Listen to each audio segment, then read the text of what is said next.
going to start with humanistic existential therapy.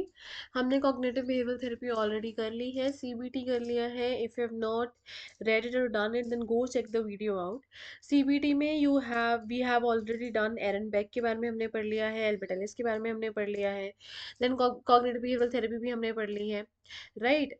And we've done psychosocial approach भी हमने उसमें कर लिया है.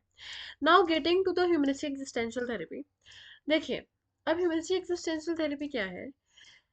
व्हाट डू द ह्यूमनिस्ट से and what do the existentialist से? ठीक है, ह्यूमनिस्ट की बात कर रहे हैं, आप अपना अब्राहम मैस्लो की बात कर रहे हैं. तो what are we saying? They are saying that humans have an innate need striving to self actualise. ठीक है, we have it in our self कि हमें, and freedom is the key. तो in an free environment we foster our potential and we have an innate need urge to self actualize. Self actualise क्या होता है? अगर आपको थोड़ा बहुत 11th का याद हो, तो ये 11th तो पढ़ी नहीं, कोई बात नहीं. 11th का थोड़ा बहुत याद हो तो इब्राहिम मैस्लो का ऐसे कुछ हिरार्की बन रही थी और ऊपर क्या आ रहा था? सेल्फ एक्चुअलाइजेशन की नीड आ रही थी. That was the highest need. तो सेल्फ एक्चुअलाइजेशन की नीड इनेट होती है, एवरीबडी स्ट्राइविंग फॉर इट, वो ह्यूमनिस्ट मानते हैं. एग्जिस्टेंशियल मानते हैं कि जो भी साइकोलॉजिकल डिस्ट्रेस है उसका कॉज है जब अपनी लाइफ को मीनिंग और एग्जिस्टेंस नहीं दे पा रहे हो. अब अगर अभी नहीं समझ आए तो कोई बात नहीं, as will read it you will get it and will get it in a better way. The humanist existential therapies postulate is psychological distress. Psychological distress कहाँ से आता है? Feeling of loneliness. Psychological distress arises from feeling of loneliness, alienation and inability to find meaning and genuine fulfillment in life. देखिए, आप अकेला feel कर रहे हैं, आप एलियनेटेड फील कर रहे हैं, मतलब आप अपने आप को एसोसिएट नहीं कर पा रहे हो किसी ग्रुप ऑफ पीपल से, सोसाइटी से या फैमिली से. आपको लग रहा है कि आप डिफरेंट हो, you are separated out from everybody else. And inability to find meaning and genuine fulfilment in life. Life का मीनिंग क्या है? आपको लाइफ में चाहिए क्या? What do you want to get in your life और achieve in your life? You are unable to find that. Human beings are motivated. Human beings का motivation क्या है? The desire for personal growth.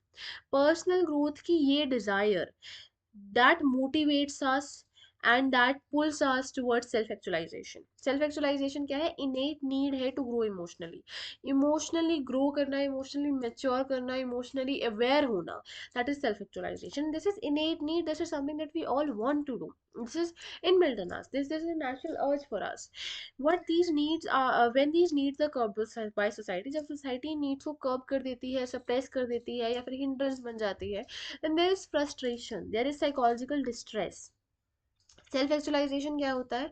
It is defined as innate और inborn force that moves the person to become more complex, balanced and integrated, more aware of himself, more dynamic, more balanced, more integrated. Integrated मतलब he is integrating all his emotions and behaviours and what is the aim and what is the meaning of life. और वो achieve कर रहा है complexity भी, और complexity में भी वो बैलेंस नहीं हो रहा है. Complexity and balance without being fragmented. Integrated है, इंटीग्रेटेड मतलब है he has a sense of whole.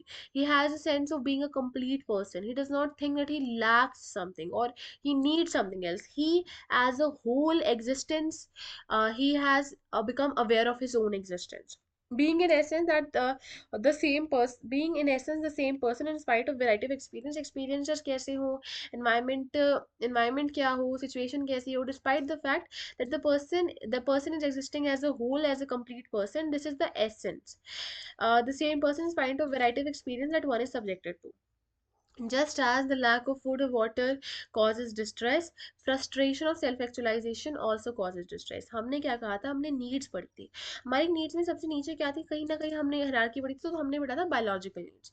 जब आपको फूड नहीं मिल रहा है, जब आपको वाटर नहीं मिल रहा है, तो आपको distress, that is causing distress. Same is when you are unable to self actualise, that is also causing distress. Healing occurs. Healing कब होगी? जब क्लाइंट परसीव कर पाएगा अपनी लाइफ के ऑब्स्टेकल्स को और वो सेल्फ एक्चुअलाइज कर पाएगा. when he'll be able to self actualize, अपने लाइफ के obstacles को remove कर पाएगा, that is when the healing occurs. self actualization के लिए क्या होगा? free emotional expression बहुत जरूरी है. that देखो freedom की बात की गई है वहां पर, that you if you are able to freely express your emotions, that is a key factor in you self actualizing. Next is the family and society curve emotional expression.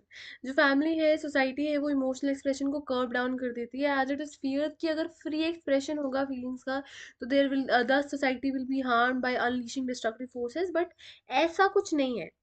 देखिए हो क्या रहा है, now this is what the theory says, not me. The family and society इस emotional expression को curb कर देती है, क्योंकि वो ये मानते हैं कि अगर फ्री एक्सप्रेशन एग्जिस्ट करेगा then this will harm the society, this will be destructive, the destructive forces will be unleashed and this will harm the society. But this curve leads to destructive behavior, negative emotions, by thwarting the process of emotional integration. Emotional integration ही नहीं हो पा रही है, fragmented emotional state है.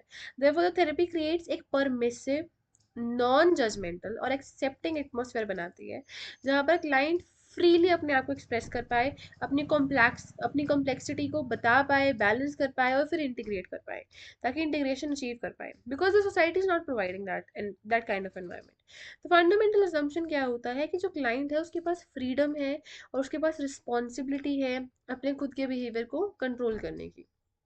Therapist is merely a facilitator, is merely a guide. It is the client who is responsible for the success of the therapy.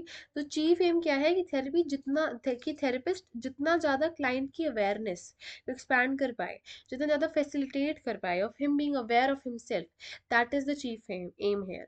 Healing takes place by process. Healing कैसे होती है? Healing तब होती है जब when you are able to understand the unique personal experience of the client, when you're able to understand the unique personal experience of the client by herself or himself. The client is able to experience, is able to understand, is able to comprehend कि उसकी life में क्या हो रहा है, उसके experiences क्या है और वो खुद कर पा रहा है। The client initiates the process of self growth through which healing takes place. जो क्लाइंट है वही इनिशिएट करेगा प्रोसेस सेल्फ ग्रोथ का और उसी से हीलिंग आपकी यहाँ पर हो रही है। This was humanistic existential therapy. आपने क्या क्या पढ़ा? आपने सेल्फ एक्चुअलाइजेशन के बारे में पढ़ा, आपने पढ़ा feeling of loneliness, alienation, these are the causes of psychological distress.